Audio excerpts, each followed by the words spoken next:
एक बहुत सुंदर शंकर जी का विवाह गीत सुनाने जा रही हूँ। जब शंकर जी बारात साज के हिमाचल के द्वार पर जाते हैं शादी करने के लिए, उसी पर ये हमारा विवाह गीत दर्शाया गया है। अगर आप लोग को अच्छा लगे तो हमारे वीडियो को लाइक करें, शेयर करें और कमेंट में ज़रूर बताइएगा कि आप लोग को कैसा लगा। बेल आइकन प्रेस कीजिएगा जिससे हमारा नोटिफिकेशन आप लोगों तक पहुँच सके। बरहा बारिशवा पे आइलै मादेव, अरे चली भइलै गौरा के ब्यान रे ललनावा। बरहा बारिशवा पे आइलै मादेव, अरे चली भइलै गौरा के ब्यान रे ललनावा।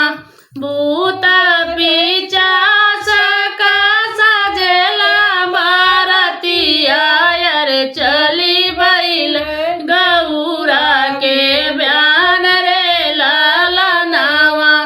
भूत पिशाच का सजेला बारतिया, अरे चली भइल गौरा के ब्यान रे ललनावा। बिची और गोजर का करेला सिंगरवा, अरे बूढ़ावा बयलया सवार रे ललनावा।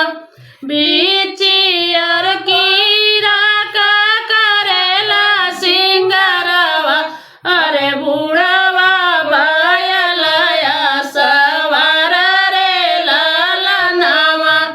बरहा बारिशवा पर आइलै मादेव, अरे चली भइलै गौरा के ब्यान रे ललनावा।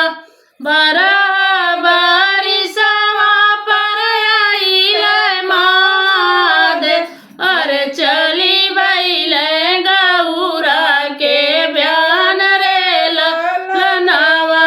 परिचन कर चल माता मदागिनी, अरे रूप सपवा छोड़ेला फुफुकारी रे ललनावा। परिचन कर चल माता मदागिनी, अरे सपवा छोड़ेला फुफुकारी रे ललनावा।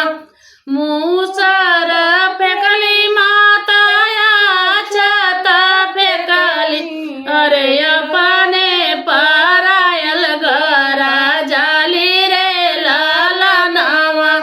मूसर फेंकली माताया छत फेंकली, अरे अपने परायल घरा जाली रे ललनावा।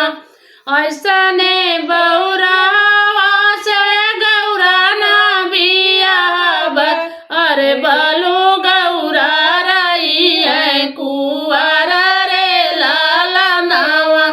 ऐसने बौरावा से गौरा ना बियाह, अरे बल गौरा रही है कुंवर रे ललनावा। इतनी बाचन जब सुनली गौरा दे, अरे लागली महादेव के कान रे ललनावा।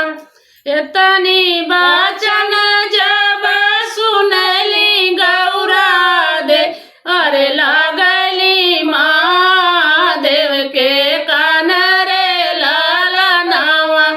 तनिए रूपवा बदलता महादेव, अरे नैहर लोग पतिया सुरे ललनावा। तनिए रूपवा बदलता महादेव, अरे नैहर लोग पतिया सुरे ललनावा। इतनी बाचन जब सुनला महादेव, अरे ले रूपवा बदली रे ललनावा। मानी बचन जब सुनल महादेव अरे ले रूपवा बदली रे लालनावा मछिया का रूप दई आवेला महादेव अरे बरा बारिश का गुआर रे लालनावा अरे बरा बारिश के कुंवर रे लालनावा बरा बारिशवा पे आइले महादेव अरे चली भइले गौरा के बयान रे लालनावा अरे चली भइले गौरा के बयान रे लालनावा। अगर हमारा ये विवाह गीत अच्छा लगे तो आप लोग कमेंट में ज़रूर बताइएगा कि आप लोग को कैसा लगा हमारा ये विवाह का गीत।